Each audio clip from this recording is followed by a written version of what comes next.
Swift Medicine's story. Mist hung low over the camp when he went out to place his medicine bundle in the fresh sun's rays. Soon it would be time to leave the canyon, for the grass was growing higher day by day, and they were all eager to move out onto the high plains again. Off in the distance, on the other side of the running water, he thought he saw the young Cheyenne that Redheart had brought to him that time, after the Bluecoats had sent so many of Motovato's Black Kettle people beyond the ridge on the trail to the stars. That young herd boy, Wagachun, had not left the old dog soldier's mind. He felt him coming closer to him, though he rarely saw him with his eyes. What Swift Medicine knew, and the boy didn't, was that he had been given strong medicine. A few moons after Redheart had brought him to share the story of the ghost buffalo, he had sought out Redheart and asked him to tell him more of the one called the Cottonwood Boy. His adoptive father, Spotted Owl, a known Wikasawakan, had been taken from him on the day of the massacre, and though the boy had been taken into Shavehead's lodge, he kept to himself now, spending as much time as he could with the herd, in all respects quietly notable as he grew into his manhood. Had the boy his time of vision-seeking, he asked of Redheart, to discover that yes, he had done so successfully under the owl's guidance many winter counts back. But what of his power animal was no one knew or cared, it seemed. Swift Medicine knew it was not the buffalo in spite of his story. Our first teacher is our own heart, but he was alone now. Shavehead was no one to guide him on the use of the power that the old warrior sensed was hovering above him. Was he being called to him?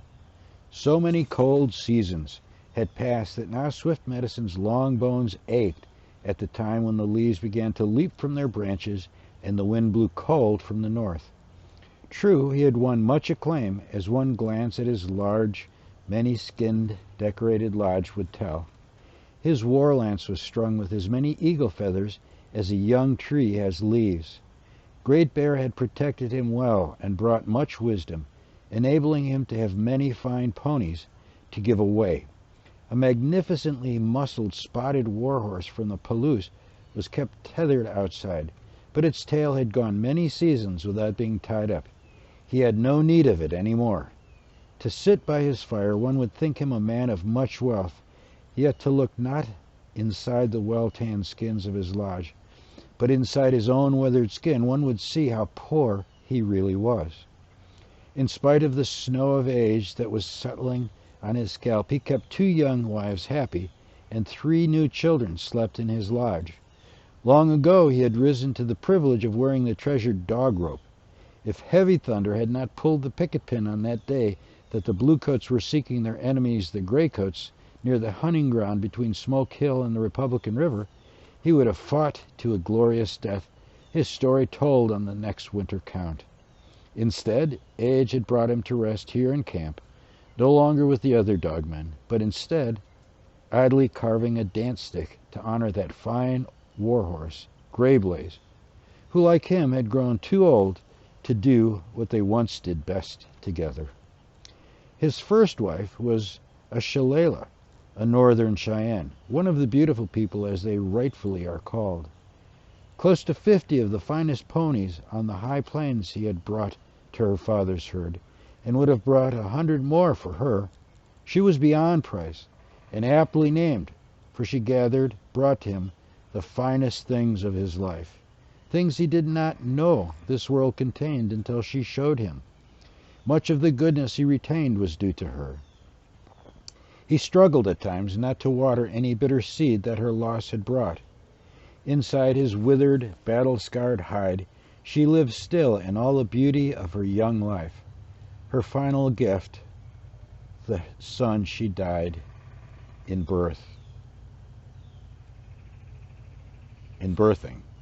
It caused great pain to think how he may have contributed to the eventual death of that firstborn son. From the time he could stand on his 2 legs, Swift Medicine placed the child before him on his finest war pony. As soon as he could pull himself onto the back of a gentle pack horse, he saw that the child had a fine pony of his very own. He had his mother's blood and could sit a horse like it was an extension of his fine young body. Soon he could not be contained to play at idle games. Of course, his father saw that he had the finest trappings. His first bow was a Bois d'Arc. He was overly eager to be on the war trail, to capture horses of his own. A born warrior! Swift Medicine was so full of pride that the boy wanted to be like him that encouragement felt like spring showers. Due to his father's standing in the tribe, the boy was often gifted and even indulged by too many others. Too late, the father saw that while he embodied many fine traits, a small but powerful seed of his own importance above those of his kind was growing, nurtured by his natural abilities, his relation to his father, and his own beauty of form. Envy and a certain disregard soon formed in the boy to grow with him as a shadow, lurking like an unseen predator, all too eager to bring him down. Ha! Can it be since the coming of the iron road that he has gone beyond the ridge? Perhaps it is well that he did not live to see how those who roamed freely and hunted where they wished were now herded like the skinny cow beasts to captivity, and if there was refusal, the Washichus sent their bluecoats into our midst. Last night, when Swift Medicine felt rather than heard, a great nightbird passed so low over his body that a small passage of air ruffled the eagle plume on his scalplock. He did not think it was an omen of death, but rather remembered the very first time his Hoxilla laid his eyes on one, and it was in broad daylight. Years ago, when father and son had been walking out in the fresh snowfall in the moon of snowblindness, so that when the child clutched Swift Medicine's hand in his fierce little grip and pointed, he reached naturally towards his bow. When he realized no threat, for what was looking at them, hunched on a large mound and staring intently, he was prone to laugh. When he saw the awe upon the child's face, in all its full feathered splendor, there sat one of the great white snow owls of the farthest northlands, its deep yellow eyes glowing like a sacred fire. Was it real? The boy asked. Not, what is it? That was when Swift Medicine first began to notice his child's appreciation of material beauty. The next instant the child broke from his grasp and raced, faster than it seemed his sturdy little legs could carry him, toward the bird. Knowing of the sharpness of beak and talons the owl tribe possessed, his father commanded him to stop. Of course the great bird lifted into the overcast sky, leaving the child with his face upturned in wonder. Did the boy query his father about this rare creature as they traveled on? No. He pouted most of the way back, for his desire had been only to somehow capture it, to make it his own. The years passed swiftly. Then one day his firstborn crawled out of the sweat lodge, a triumphant gleam rising from his lean, well-formed body, so unlike his father's squat, thickly muscled one. This was just the beginning of his readiness to trod the warrior path. With some concern, too many heard his retelling of the successful quest for a vision, noting the swelling of pride that caused him to finally lose his balance upon the good earth. Pride and its kin, arrogance, impatience, conceit, and a headstrong spirit that, once given full rein, carried him full speed to his death just a few seasons later. Though Swift Medicine tried not to dwell on the circumstance of his death, of how his overwhelming desire to acquire the wealth of many fine ponies, to earn many feathers of the eagle, and notches for his coup-stick, it remained, all these years later, too bitter to drink down. So he was grateful that the names of those gone beyond were not spoken aloud, for all his possessions had been given away, and that others built the scaffold that had lifted his remains up to the scrutiny of the heavens above. Swift Medicine knew that his story was told sometimes as a tale to caution to other impulsive young men, eager to try their fate, but it was never retold in his hearing, never. What he could not will away completely visited him more and more these seasons when his defenses were low. These days were becoming more and more brutal for the people as they tried to continue in their traditional ways. Late evenings, when darkness began to create imaginings, Swift Medicine sometimes saw once more how these young men looked that day riding into camp. That day had opened slowly to an overcast sky. The sun appeared sullen, swollen, mostly hidden behind oddly shaped clouds of no mean import, which sent the wise ones to impotent grumblings amongst themselves, finally driving them to seek their own counsel in their favorite haunts. This alone made Swift Medicine discomfited. The raiding party was a day overdue, by his reckoning. His wives chased him from their cook fires for his aimless pestering. There seemed nothing to do but whittle away at yet another coup stick. As the day dragged on, the far horizon remained devoid of riders. By late afternoon, dark clouds piled seamlessly up into a heavy wall, as though they would simply sink down and snuff out the descending sun, which was pouring forth a thin vermilion line across the prairie to cast a wan red glow on the sage. Just then riders appeared suddenly over the horizon with no triumphal calls to alert the whole village of their coming. Now the few of them who were witnessing their return stood waiting to count the cost of their failure. There was no string of new ponies accompanying them. Eagerly they searched their party for the wounded, the missing.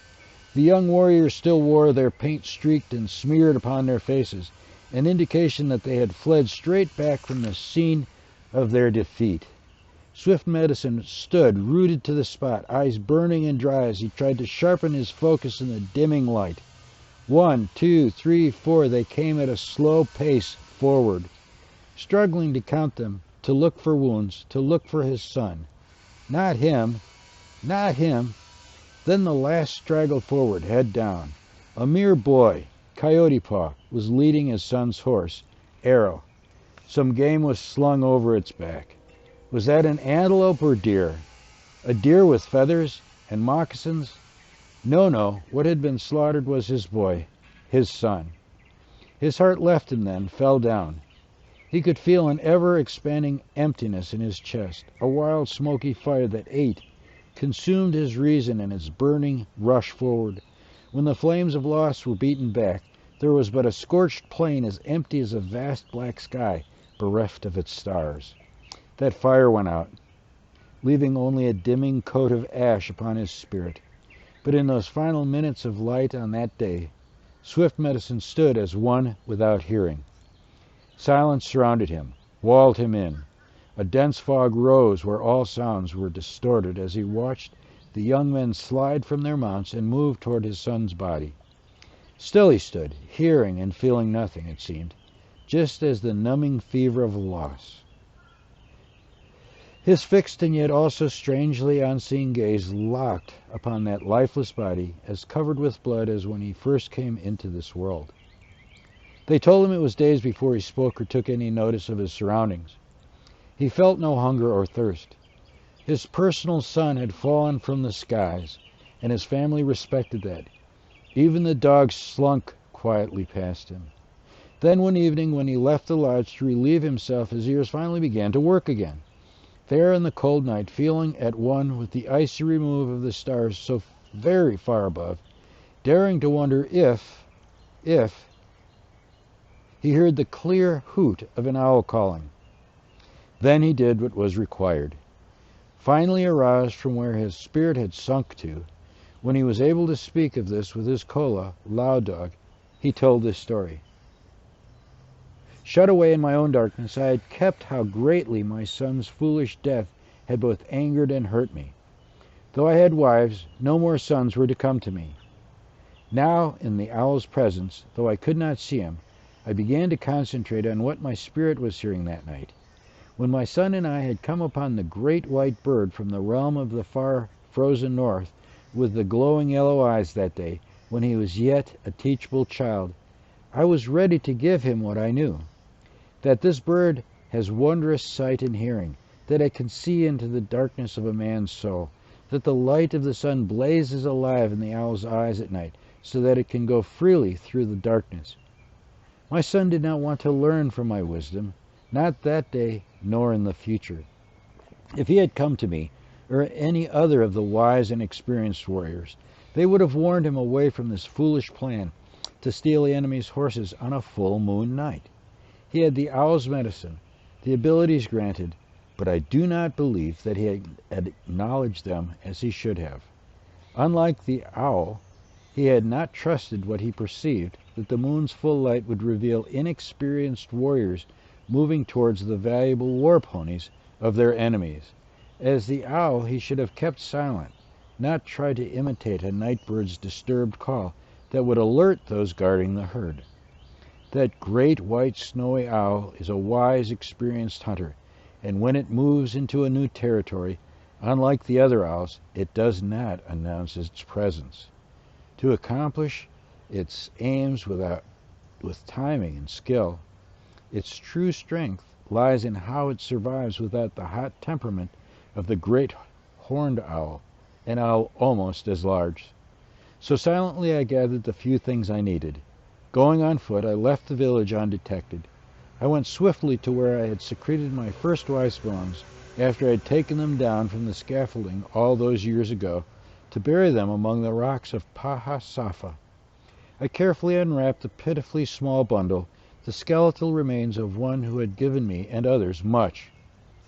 15 gatherings of the tribes for the sun ceremony had passed since I placed her here. I did not stop but to burn some sage and offer prayers for guidance, not fearing if this was a desecration, so great was this need upon me. Drawing out one delicate nape hand from the weathered deerskin, I selected a knucklebone, small but strong. Then I selected one from her other hand. Gently I touched the blue stone necklace that I had given her when I told that she was carrying our child. I picked it up, too eager to take it with me. Then returned it to the bundle, adding back the lizard amulet she had beaded that contained his birth cord. Somehow I had removed it from his body that horrible day when he was brought to me slung across the withers of his favorite horse like a slain animal. To this day one of her delicate bones lies in the little deerskin bag that is never removed from my old neck. The other lies secreted in the folds of our son's burial shroud. Over time, Swift Medicine accepted his loss, but for many, many moons he naturally anticipated his son's presence and had to refrain from speaking his name. When he caught himself with that name that rose from his sore heart to his lips, his whole being was shrouded in what seemed to be the unreality of his son's absence. At times this absence was in itself a presence, seemingly larger than life itself. Eventually the loss was contained in him like the deep, dark water at the very bottom of an abandoned well, so deep that it reflected no light. One no longer drank from it.